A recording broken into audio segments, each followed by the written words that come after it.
Este comité estuvo formado por la doctora Jimena Aguilera,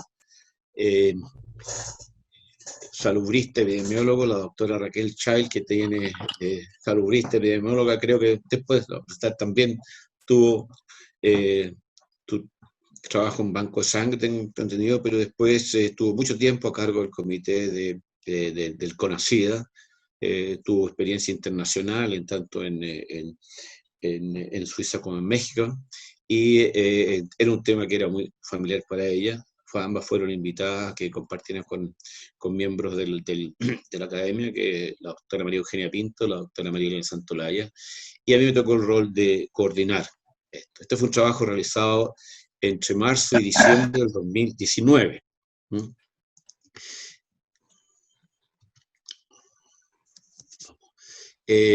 El informe completo de este trabajo será subido, le fue entregado al doctor Arma y será subido en la página web institucional, pero a instancia incluso de él hicimos un resumen ejecutivo que fue enviado a la Revista Médica de Chile y está en revisión.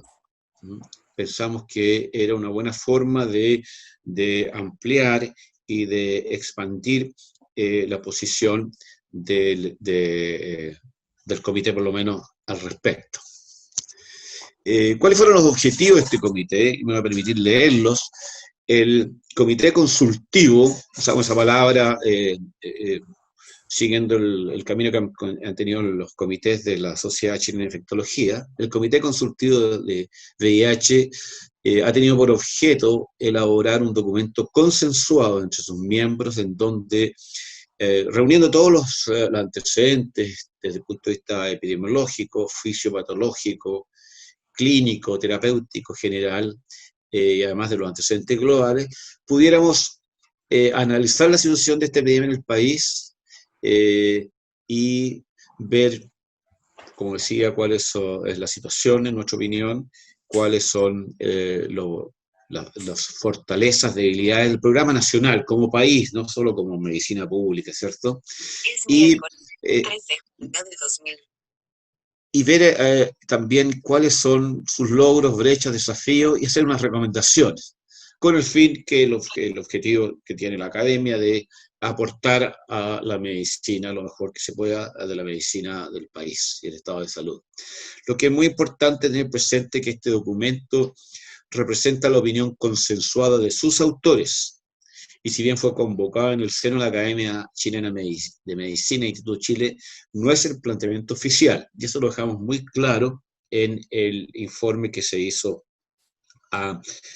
digamos, la postulación que se hizo a la publicación en la revista Médica de Chile. El informe es un informe relativamente largo, de hecho tiene 72 páginas, y ahí están todos los áreas que se cubren, que van desde las consideraciones generales de la enfermedad, cuáles son los paradigmas vigentes respecto a la enfermedad, la respuesta del país a la epidemia como país, la epidemiología, las características de la epidemia, estimación de la población infectada, mortalidad y letalidad por infección por VIH, infección VIH en niños y adolescentes, que era un tema que aportó mucho la doctora María Elena Santolaya, e investigación en VIH, comentarios generales y lo que pensamos que era muy importante ver cuáles son las fortalezas y los logros del programa y cuáles son las brechas, desafíos o fallas que puede tener, y que es donde más nos vamos a abocar en esta presentación, que es resumida. Finalmente vienen unas recomendaciones. Esta presentación va a contar de 3 partes. Una, la situación epidemiológica y la respuesta del país y los logros del programa, con la doctora Raquel Child. Después venía un tema de consideraciones pediátricas con la doctora Santolaya. La doctora Santolaya en este momento no está en condiciones por razones de salud. Se enfermó hace poco, así que supimos hace 2 o 3 días que no iba a poder hacerlo, pero afortunadamente ha estado bastante estable y sin necesidad de mayores medidas de cuidado, que está en su casa. Y yo voy a hablar un poco de ese tema. Y la tercera parte es falencias y brechas del enfrentamiento, más propuestas del comité. Entonces, habiendo dicho esto, le cedería la palabra a la doctora Raquel Child para que nos haga la presentación de todas las áreas donde tiene mayor experticia, que es desde el punto de vista epidemiológico global, y su aporte fue muy importante. Bueno, muy buenos días. En primer lugar, agradecer a la Academia de Medicina la invitación a participar de este trabajo en este ámbito y las propuestas de gente experta en diversos ámbitos que tocan al VIH. Mi presentación, como dijo el doctor Wolf, tiene tres elementos y partiría por la epidemiología. En primer lugar, yo voy a, como les decía, a partir resumiendo la epidemiología del VIH en el país a través de tres fuentes de información. La básica es la notificación, en la que está más abajo en el círculo verde, es la notificación que hacen los médicos y sus equipos al sistema de vigilancia epidemiológica del Ministerio de Salud. El número de casos notificados es bastante inferior a lo que detecta el Instituto de Salud Pública. El Instituto de Salud Pública todavía sigue siendo el centro de referencia para el diagnóstico confirmatorio de la infección por VIH. La información generada por el ISP es la que en verdad guía la mayor parte de las acciones en materia de salud pública. Y finalmente, a nivel internacional, la Organización Mundial de la Salud y ONU-SIDA han creado un sistema informático con un programa que se llama Spectrum, que hace proyecciones sobre la cantidad de infecciones, sobre los resultados de las terapias, etcétera, a nivel global.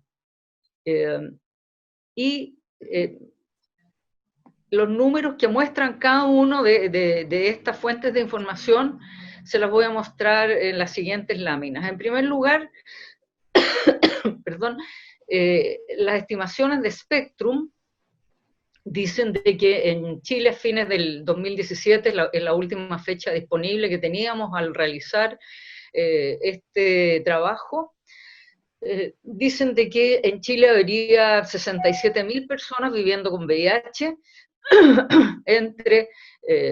con un intervalo de confianza de 95%. O sea, podríamos tener hasta 10.000 personas más viviendo con VIH en el país. Y como ustedes ven, con un crecimiento anual relativamente importante, que es del 17%. La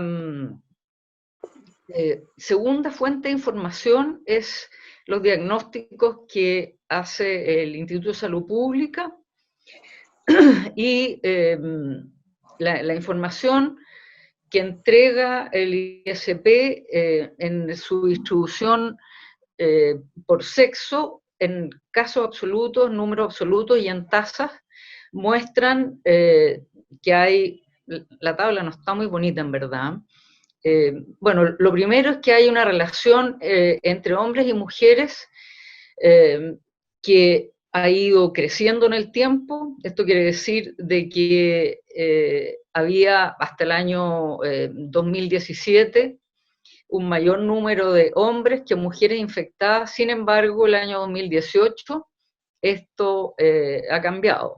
Y ustedes en el transcurso, en las próximas 2 o 3 láminas, van a ver los motivos. Las tasas obviamente son notablemente superiores en el sexo masculino. La tasa al año 2018 en ambos sexos era 37.5 por 100.000 y en hombres prácticamente doblaba ese número. O sea, en hombres la tasa en el 2018 es de 62.6, perdón, y en mujeres es de 12.8. Insisto en el incremento que ha habido, en la variación en el tiempo que ha habido entre hombres y mujeres.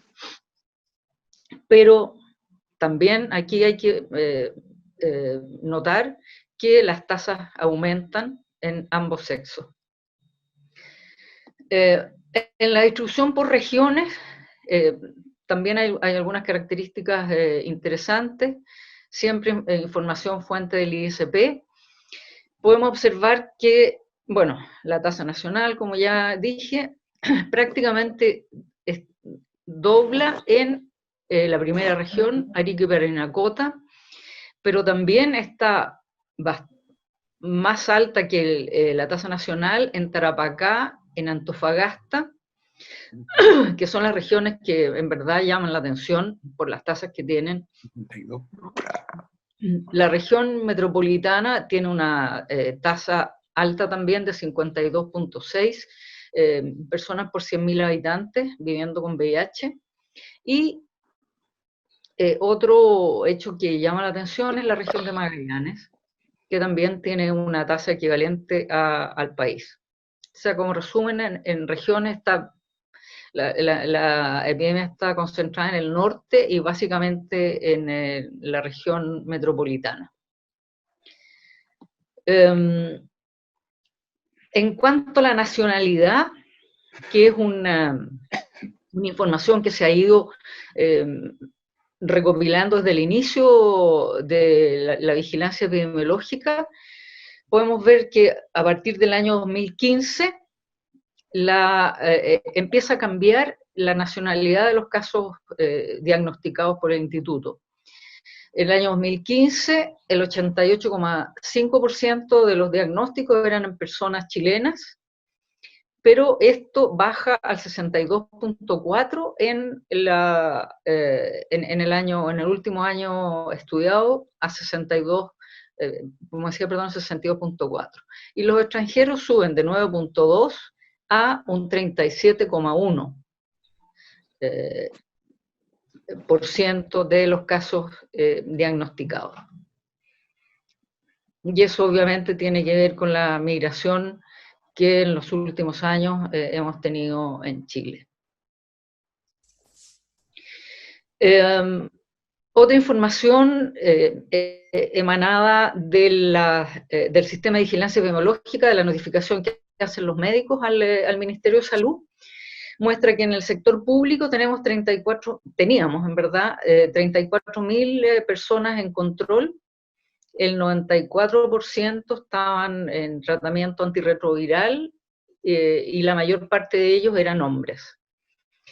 En el sector privado, y acogiéndose al sistema de garantía explícita en salud, había 8.206 personas, 96% hombres, y la edad es equivalente a la edad de la epidemia en el país, entre 25 y 59 años.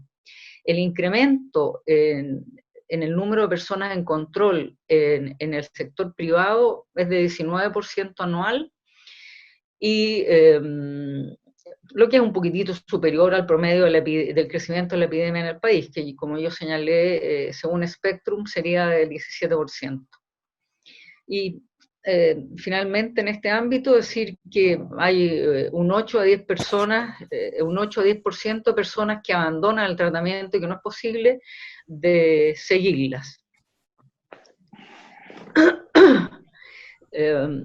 Las ISAPRES hicieron el año 2018 un informe sobre la atención de personas con VIH a través de este sistema de financiamiento de acciones en salud, y se puede ver que también esto va creciendo año a año, y que finalmente llegamos a las 8.206 personas que yo señalaba. Esta lámina quedó horrible. Es un resumen de las características generales de la epidemia en el país. En primer lugar, señalar que hay una diferencia importante de alrededor de 13.000 personas entre lo que proyecta Spectrum, lo que proyecta ONU-SIDA y las cifras nacionales detectadas por el ISP. O sea, probablemente hay un número de personas que no está accediendo al diagnóstico. Como decía, el aumento anual de diagnóstico en el ISP es 17%, y la notificación obligatoria es de un 58,3%. O sea, los médicos están notificando bastante menos, o sea, prácticamente la mitad de lo que se diagnostica. Y reconociendo que hay alrededor de un 10% de pérdida, o sea, todavía los médicos notifican no suficientemente al sistema de vigilancia. La información que se puede recoger en el sistema de vigilancia, el 62% de los casos notificados son personas asintomáticas y el 38% se notifica en etapa SIDA. Y esto ha ido cambiando. En el año 2014, el 47% de las personas, solamente el 47% se notificaban como casos asintomáticos. Lo que esto es bueno desde la perspectiva de calidad de vida y de expectativa de vida de las personas con VIH y del cumplimiento de las normas. Bueno, como ya dije, las tasas en hombres bastante superior a las tasas de VIH en mujeres. La transmisión sexual es referida en el 97% de los casos, y los hombres que tienen sexo con hombres señalan en un 75% de haberse infectado a través de la vía sexual. El 90% de los casos está entre los 20 y los 49 años. La transmisión vertical en el país, afortunadamente, y gracias a las medidas que se han tomado, es muy baja, es del 1,8%, pero el total de niños que se han infectado a través de niños y niñas que se han infectado a través de vidas de 442 desde el inicio de la epidemia. Datos sobre mortalidad hay pocos, pero gracias al seguimiento que hace Marcelo Wolf y la Fundación Arriarán, hay algunos datos disponibles, y de los datos de ellos encontramos que la mortalidad a 5 años ha bajado de 60 a los inicios del 2000 a un 8% actualmente. Hay pocos estudios sobre la infección en el grupo más afectado en el país, que es los hombres que tienen sexo con hombres, pero hay 2 estudios que muestran que la prevalencia sería entre un 13 y un 20% de VIH en ese grupo poblacional.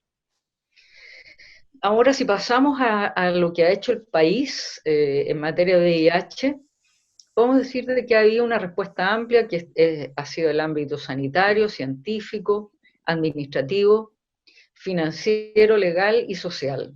El año 1984 se detectó el primer caso, se notificó el primer caso, y a partir de ahí se crearon normativas sobre diagnóstico, sobre confidencialidad especialmente, y se creó el programa de vigilancia epidemiológica del SIDA el año 87, asociado al programa de infección de transmisión sexual. Como antecedente que hizo cambiar el sistema de vigilancia, el año 1986 estuvo disponible el examen de detección de anticuerpos para el VIH a raíz del descubrimiento del VIH hecho por Barré-Sinoussi en Francia, y la posterior disponibilidad para el estudio de anticuerpos. En el año 89 y el 90, en Chile se crea un comité intersectorial de respuesta al VIH y se crea la Comisión Nacional de SIDA. Me parece interesante destacar un poco la perspectiva que había en ese momento de respuesta a la epidemia, y la misión en ese momento que se diseñó fue que le correspondía a la Comisión promover y facilitar procesos orientados a que la sociedad asumiera la prevención y la disminución del impacto biopsicosocial de la epidemia, de la infección por VIH, y las ITS, de acuerdo con criterios técnicos y los principios de gobierno, de participación, descentralización, equidad e intersectorialidad. Todo esto a través de la reflexión y el diálogo, el respeto a la dignidad humana y el desarrollo de la autonomía de las personas. En base a eso se crearon programas de prevención dirigidos a 3 grupos sociales. La primera, la prevención social, básicamente realizada a través de campañas de comunicación. La prevención grupal, dirigida especialmente al mundo de los hombres que tienen sexo con hombres, con actividades especialmente dirigidas, y la prevención focalizada, dirigida a las personas individuales, básicamente en torno a la consejería. Y de manera paralela se crearon centros de atención en las capitales regionales del país, tarea también en la cual el doctor Wolf y la Fundación Arrarán tuvieron un rol central. El año 96, 1996, apareció la evidencia de que el uso de antirretrovirales combinados eran de alta efectividad y que prácticamente eliminaban la circulación del virus en sangre. Y ahí esto se llamó la triterapia de alta efectividad. El año 2001, Chile tuvo disponible la primera guía terapéutica de antirretrovirales. Antes se trataban a los enfermos, pero esta fue la primera guía oficial realizada en conjunto entre la Sociedad Chilena de Infectología y el Ministerio. Ese mismo año fue aprobada una ley, la 19.779, que señalaba las normas relativas en relación al VIH, en que se destacaba el tema de el derecho a la atención, el respeto a los derechos humanos, la confidencialidad y el deber del Estado de entregar respuestas a las personas que sufrían este problema. Otro hito significativo en materia de VIH fue la reforma de salud, la ley 19.937, que básicamente que separó la función normativa de la función de atención en el Ministerio de Salud. Se creó la Subsecretaría de Salud Pública y la Subsecretaría de Redes Asistenciales, y en la distribución a nivel nacional a las CEREMIS, a las Secretarías Regionales Ministeriales, se le dio la tarea de desarrollar prevención en el nivel local, desde el Estado y en asociación con las organizaciones de base que había en cada una de las regiones del país. Y por otra parte, se creó el GES, también llamado AUGE, en el que dentro de las 52 patologías que se inscribieron, que se consideraron en ese momento como prioritarias para tener oportunidad y calidad y presupuesto para el tratamiento, estuvo el diagnóstico y el tratamiento del VIH-Sida. En el año 2005 se hizo obligatorio el ofrecer el examen de VIH a las mujeres embarazadas. Antes se ofrecía, pero no era obligatorio ofrecerlo. Y en el año 2010, la Comisión Nacional de SIDA deja de existir y el tema del VIH pasa a ser manejado por un programa nacional de SIDA dependiente parte de la División de Prevención y Control en el Ministerio de Salud. Otro hito significativo fue el asumido por el Ministerio, en que el año 2017 se inicia con el tratamiento antirretroviral precoz frente a cualquier diagnóstico de VIH. Hasta ese momento los antirretrovirales se entregaban de acuerdo a un protocolo, cuya primera versión, como dije, estuvo en el 2001, pero se iniciaba cuando las personas ya tenían un cierto compromiso inmunológico. La OMS en el año 2015 recomendó el inicio del tratamiento precoz, y Chile lo asumió el año 2017. Y finalmente, como antecedente general, ha habido diversidad de investigación clínica y sociocultural, algunas publicadas internacionalmente y otras de publicación nacional, algunas hechas en colaboración con cooperación internacional, ya sea en el ámbito clínico o en el ámbito sociocultural. Y finalmente, como parte de la respuesta nacional, el año 2018 y 2019 el Ministerio de Salud formuló un plan de acción en respuesta al VIH y las ITS, en que en su misión está la promoción del sexo seguro, el diagnóstico y atención integral de las infecciones por VIH y ITS, el fortalecimiento de la red de salud,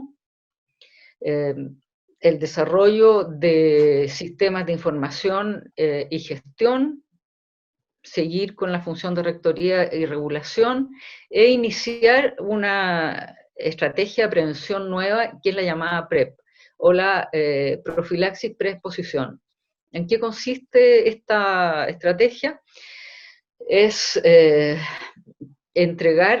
hacer disponible a las personas que tienen conductas de alto riesgo, es decir, un gran número de parejas y un intercambio de parejas importante, que tomen una mezcla de dos antirretrovirales para prevenir la infección. Esta estrategia ya está en uso hace bastante tiempo en diferentes lugares del mundo, y en Chile habría comenzado el año pasado. También esta estrategia se puede aplicar post-exposición, o sea, las personas después de tener una exposición de riesgo con alguien que no sabe su estado serológico para VIH o que tiene muchas parejas, puede comenzar a tomar esto después, como decía, luego de la exposición. Bueno, otra respuesta nacional, como ya dije, es la importante cooperación internacional que se ha dado en este tema. Se ha dado con agencias de Naciones Unidas, con diferentes sociedades científicas internacionales, se han hecho protocolos de investigación de diferentes medicamentos, o sea, ha sido un área relativamente activa. Y el trabajo ha sido desarrollado en general de manera colaborativa entre los diferentes actores involucrados, especialmente las sociedades científicas y las organizaciones de personas afectadas por el VIH. Trabajo colaborativo que no siempre ha sido fácil, pero se ha desarrollado. Y finalmente, los logros nacionales que nosotros en el grupo de trabajo logramos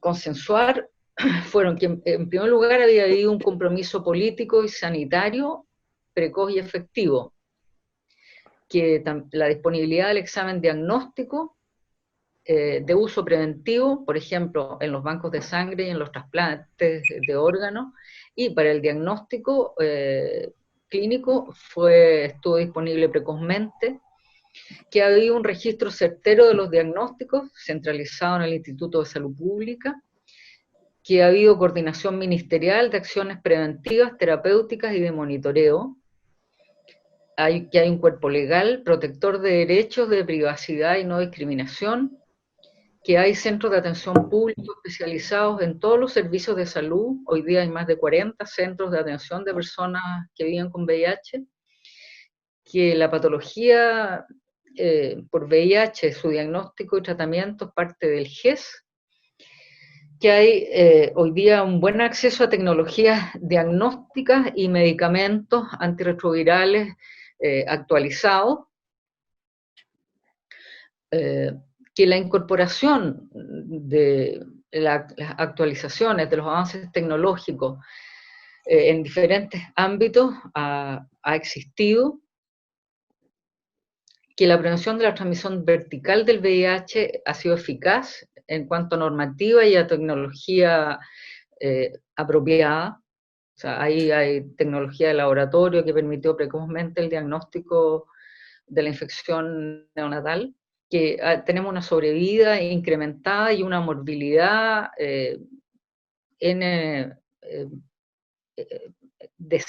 disminuida, que la cobertura de atención a las personas que viven con VIH ha sido amplia, está asegurada, es de calidad oportuna y tiene protección financiera a través del GES, y que hay una respuesta nacional participativa entre sociedades científicas y expertos.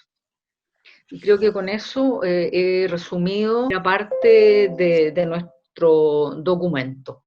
Y le dejo la palabra a Marcelo para que continúe con la presentación.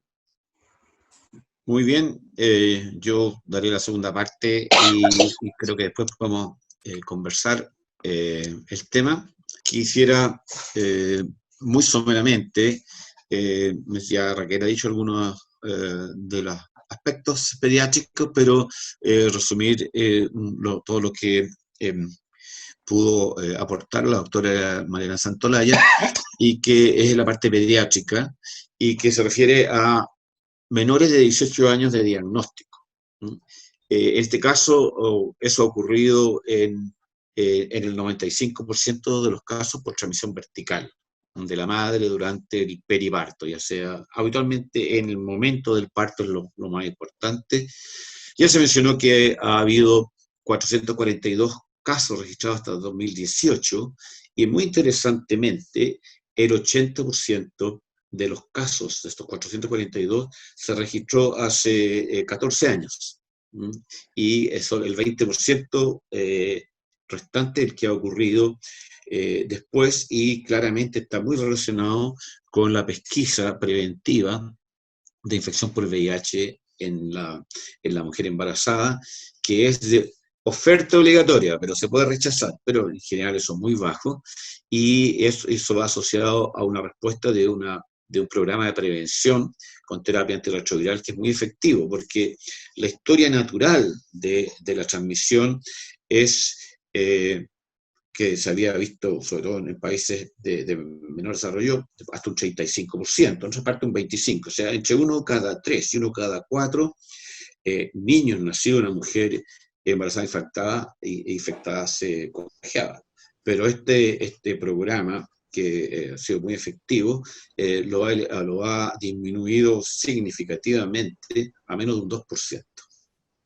Y eso, 1,8, como se decía. Y ha habido alguna pequeña estabilización en eso, y ha tenido que ver mucho con madres embarazadas extranjeras de aspectos culturales distintos al nacional, que hay un problema de comunicación ahí, pero se mantiene en menos del 2%, pero se puede bajar más aún. De estos 442 ha fallecido un 17%, pero la mayoría falleció antes. Y de hecho hay 303 pacientes activos que están en terapia antirretroviral. Y eso es muy importante señalar, que ha sido un esfuerzo muy grande, porque los medicamentos, las formulaciones farmacéuticas se han desarrollado fundamentalmente para adultos. Entonces han tenido que hacer todo tipo de manipulaciones farmacológicas para darle, por ejemplo, a un lactante, para darle a un niño pequeño. Ahora puede pasar tranquilo. Y los medicamentos. Bloqueé mi imagen. Y lo otro es que un adulto es completamente distinto el tratamiento de un niño, a un niño que no entiende por qué está tenía que tomar medicamentos que pueden tener efectos adversos. Es una labor fantástica que han hecho los pediatras para lograr esto, aunque los resultados terapéuticos en términos de indetectabilidad viral son más bajos. Y hay 89 niños que ya son adultos, que han sido transferidos a atención de adultos y ha sido una transición compleja. La adolescencia con VIH es, como toda la enfermedad crónica, muy difícil, pero ya han sido transferidos. Eso es lo que yo quería compartir con respecto al aspecto pediátrico, muy limitado, pero las ideas más centrales. Y lo que queríamos que analizar en esta reunión, qué puede aportar, qué se puede aportar, qué análisis crítico se puede hacer como para ver y optimizar los resultados que en el país han sido buenos. Y la opinión de este comité es que el enfoque nacional sobre la epidemia en el país implica un importante compromiso político de diversos gobiernos, y hay logros importantes que Raquel los ha mencionado, pero que sin embargo hay que constatar insuficiencias e imperfecciones, carencias en distintos niveles, políticas públicas que han dificultado que estos resultados sean mejores. Y eso es lo que queremos, lo que nosotros hicimos un listado y un análisis de lo que consideramos que han sido brechas, han sido falencias del programa. Y son alrededor de 13 aspectos que vimos y que se refieren a distintas áreas como globales. Uno es la educación, y creemos que ha habido una insuficiente y subóptima elaboración e implementación de programas de educación sexual. Sigue siendo un tabú el tema, y se trata con mucha timidez, sin un programa global más uniforme. Entonces, educación sexual y prevención de ITS, que como programáticamente estable y obligatorio en establecimientos educacionales, esa carencia la hemos señalado. Que en cuanto a prevención, las campañas han sido subóptimas, muchas veces insuficientes, tanto en la población general como grupos de riesgo aumentado. Campañas que no han tenido como una continuidad, un desarrollo programático, y que tampoco han tenido una evaluación profunda de su impacto como para ir adaptándolo. En cuanto a diagnóstico, también consideramos que había una débil política proactiva, que si bien en los últimos tiempos ha ido mejorando un poco, pero en general una débil política proactiva de expansión del diagnóstico, del diagnóstico poblacional, lo que mantiene una brecha importante entre la población infectada y la diagnosticada, como se mostró en el análisis comparativo epidemiológico. También hemos visto que, y esto es un tema bastante importante, que hay una legislación y una reglamentación profusa y compleja, e incluso punitiva, en cuanto a todas las obligaciones que conlleva el hacer el examen, que conlleva que hay que hacer consejería, lo cual es adecuado, por supuesto, consentimiento informado, pero después se traslada la responsabilidad de la información y una serie de acciones a quien pidió el examen. Y que si no, y como digo, incluso punitiva, porque si es que quien pidió el examen no informa a la persona, no deja constancia repetidamente de que trató de ubicar a la persona, el médico que pidió el examen o la institución donde le llegó el examen es responsable. Y hay multas, y todos saben todos los problemas que ha ocurrido con eso, lo cual lleva un desincentivo de mucha gente si pido el examen, me voy a meter en un lío, voy a tener que hacer tanto trabajo posterior de que eso se pierde mayor impulso a hacerlo.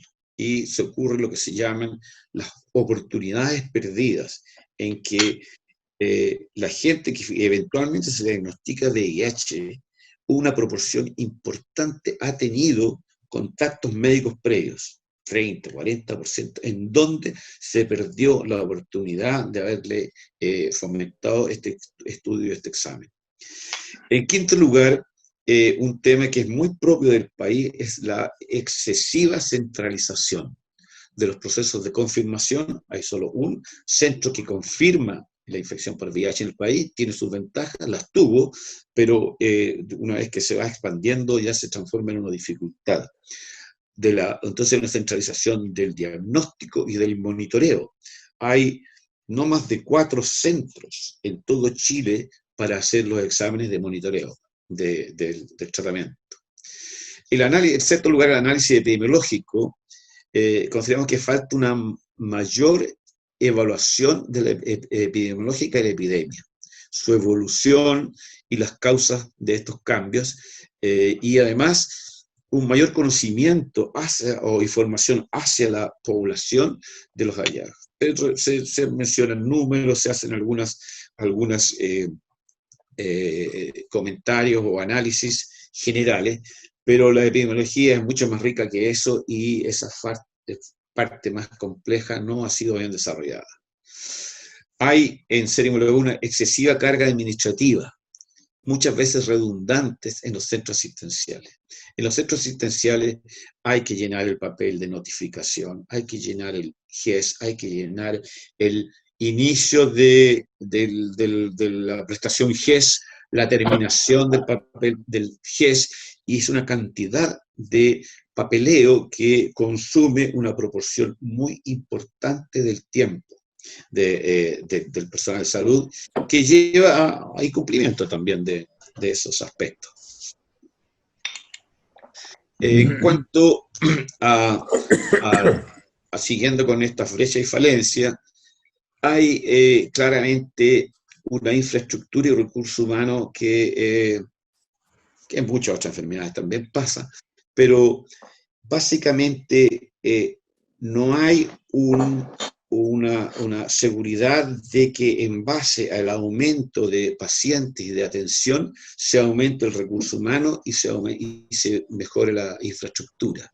No hay un ajuste oportuno, a pesar de que es una patología que tiene estándares, que de acuerdo al número determinados de pacientes que se atienden, debe existir el número de horas, debe existir tales características de la infraestructura, pero eso no es obligatorio. Entonces hay una lentitud en ajustarse a este cambio. En cuanto a investigación, falta apoyo del Estado, a pesar de que la ley dice que el Estado debe fomentar el estudio de la investigación de resultados de la investigación epidemiológica, no se ha notado un apoyo del Estado para el fomento y soporte económico para una investigación multiprofesional, translacional, es decir, que tenga consecuencias prácticas rápidas en la patología de VIH, que si bien la ha habido, han sido iniciativas individuales, institucionales, pero con muy poco apoyo del Estado. Relacionado a esto también está el impacto negativo que ha tenido una ley muy importante para el país, pero que tuvo un daño colateral que es muy grande, que es la ley Ricarte Soto, que impuso legislación reciente, que es restrictiva y limitante para la investigación clínica intervencional. Puso tales, con el fin incluso de ayudar a gente que tenía enfermedades serias, esas personas prácticamente no pueden participar en ningún ensayo clínico, porque las obligaciones que se le imponen de responsabilidad al investigador, al patrocinador, son tan excesivas que realmente es casi imposible hacerlo, y en estos momentos la investigación intervencional, que es decir, ensayos clínicos con medicamentos, por ejemplo, ha decaído en todas las áreas de la medicina drásticamente. La academia tuvo conocimiento de esto, participó, y fue la intervención de la academia la que llevó a que una dictación del reglamento, más o menos, contribuyó significativamente a que ese reglamento quedara en el limbo, como muchas de las leyes mal hechas de este país, que en la reglamentación no se dicta. Hay una discordancia con los datos oficiales, que ya mencionó también Raquel, que hacen que uno se confunda, que la población se confunda. Una cosa dice la OMS y otra dice el ministerio. A veces el ministerio tiene unas cifras que plantean que no están bien las cosas y la OMS dice que sí. Por ejemplo, uno de los últimos reportes de este método Spectrum mencionaba que solo el 50% de los niños estaban en tratamiento, y eso es oficial, se reparte en todo el mundo, esos son los datos de Chile, o que las mujeres embarazadas tenían acceso en un 50% a terapia antirretroviral, y esto era porque los datos no se entregaban adecuadamente. En lugar 3 tenemos aquí como una inflexibilidad en la atención.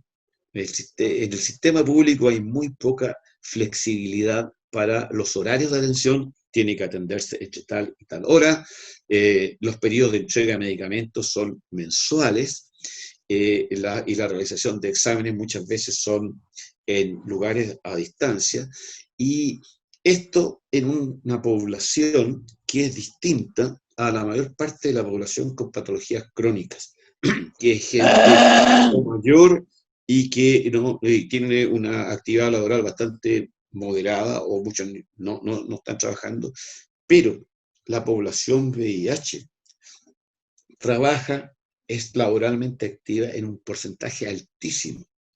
Entonces, gente que tiene que ir todos los meses a retirar sus medicamentos, a otro lugar a tomarse los exámenes, a ir a controles que son en horario laboral, en un mundo laboral que es muy, muy estricto.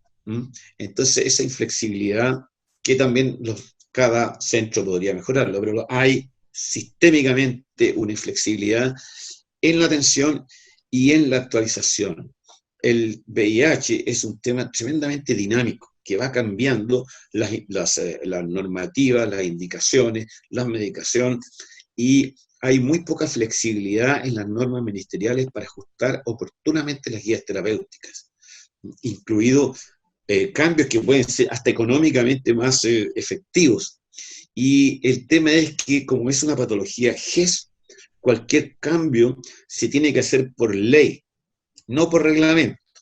Si se quiere incluir determinado medicamento en la patología GES, hay que esperar que el Parlamento lo apruebe, y no es una normativa como para otras patologías, que es sencillamente una reglamentación ministerial. Frente a estas brechas, bueno, las recomendaciones son muy de acuerdo a lo que encontramos, y eran fortalecer el compromiso político de adecuar el marco legal, que todavía le falta que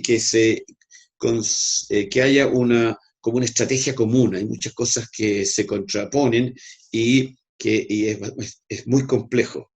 No se le ha sacado la grasa, por decirlo en términos poco elegantes. Eso es fortalecer el compromiso político y el marco legal, promover estrategias de cambio de conductas basadas en evidencia científica, la educación y las campañas preventivas. Realmente las estrategias preventivas han variado mucho. O sea, la palabra sexo seguro, ahora que es totalmente natural, al comienzo no existía. Es decir, aquí hablar ahora de preservativo es de una naturalidad absoluta, pero durante muchos años no se pudo hablar de la palabra condón. Había que decir barrera mecánica. Estos eran los mensajes. Se ha avanzado mucho, pero todavía el enfoque es a veces medio marginal, en vez de ir directamente a la raíz del problema. Hay que reducir las barreras de acceso al diagnóstico y mejorar su oportunidad. Hay que fomentar la realización tanto por iniciativas públicas, que algo se ha hecho últimamente, pero también a nivel individual. Educar al profesional médico a que piense y que hable del tema. La cantidad de gente que uno ve que dice que quiere hacerse un chequeo, ¿cierto? Y que en el fondo lo que quieren es hacerse una serología VIH, pero se dice en términos muy generales, el médico no quiere ahondar en el tema y se pierden esa oportunidad. Entonces hay que hacer que esté en el quehacer cotidiano la evaluación del estado serológico VIH, porque cambia completamente la situación y además hay medicamentos disponibles, que en el sistema público es totalmente gratis, medicamentos de primera calidad.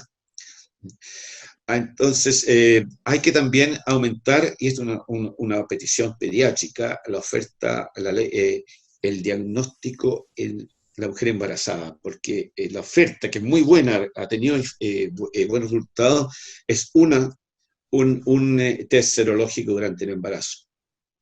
Y lo que se pide es que sean 2, porque hay gente que su primer examen sea negativo y después se infecta. Eso afortunadamente en la última reglamentación se ha incluido, pero nosotros lo pusimos porque todavía no existía. Un aspecto fundamental es la descentralización. No puede ser que si alguien tiene un tamizaje positivo en Arica, tengan que mandar la muestra a Santiago, al Instituto de Salud Pública, o de Punta Arenas, o de cualquier parte, ¿cierto? Y eso produce un retardo, y además es una sobrecarga que es tremenda, pero que además puede descentralizarse perfectamente y va a simplificar los procesos. O sea, hay que descentralizar los procesos diagnósticos y monitoreo. No puede ser que habiendo ahora 40.000 pacientes del sistema público, haya 4 centros donde se hace carga viral y CD4, que son los exámenes más básicos, más importantes para su seguimiento. Y por supuesto tiene que haber una coordinación central, pero tiene que descentralizarse. Hay que mejorar el análisis estadístico y epidemiológico para desarrollar estrategias adecuadas, incluyendo el impacto de la población extranjera migrante en la epidemiología nacional. Ya se mostró que realmente está jugando un rol importante. Tenemos que entender mejor la epidemiología, y la epidemiología es mucho más que números aquí, números allá, y eso se requiere mejorar esos aspectos. Y además hay que optimizar la calidad de los datos entregados a los organismos internacionales. El país tiene buenos datos, tiene datos confiables, genera datos confiables, y eso es lo que, entre otras cosas, nos hace parecer que esta situación terrible que estamos teniendo con el COVID, con demás, son lugar 3 en el mundo, porque los datos son confiables, en general, ¿cierto? Y entonces eso debiera traducirse en una información mucho más homogénea entre lo que se informa acá de lo que se reporta a las autoridades y a los organismos internacionales. Hay que adecuar oportunamente la infraestructura y el recurso humano de acuerdo a la evolución de la epidemia. Eso hay estándares y eso hay que hacerlo un poquito más obligatorios y que sean más rápidos. Hay que simplificar el monitoreo y minimizar la redundancia de reportes administrativos. Eso hay que simplificar el papeleo. Creo que hay un símil en lo que antes había aquí para crear una empresa, que había que hacer como 10.000 papeles para crear una empresa, y a alguien se le ocurrió que se podía simplificar, y eso tuvo un efecto muy positivo. Hay que hacer cosas así, simplificar. No puede ser que haya que informar una cosa al CEREMI, otra cosa a vigilancia epidemiológica, otra a la autoridad del hospital. Toda esa redundancia hay que simplificarla. Y hay que flexibilizar las políticas, está dentro de las recomendaciones, de compra e incorporación de nuevos medicamentos, y la oportunidad de actualizar las guías terapéuticas. No puede ser que se tenga que esperar 3 años para actualizar una guía terapéutica. No puede ser que, por ejemplo, habiendo terapias de primer nivel que cuestan $1 diario, menos que $1 diario, $90 al año, no se pueden incorporar porque la ley no lo permite todavía. Entonces hay que tener esa mayor flexibilidad para las políticas generales, para la incorporación de medicamentos, pero también para la entrega de medicamentos. Hay que adaptarse al paciente, tiene que ser con lo que se dice orientada en el paciente, que ahora ni siquiera se le dice paciente, Entonces no puede ser que sea inflexible, que solamente se pueden llegar los medicamentos una vez al mes a las personas, porque están totalmente asintomáticas, son cumplidores y tienen problemas laborales para tener que ir a estos controles.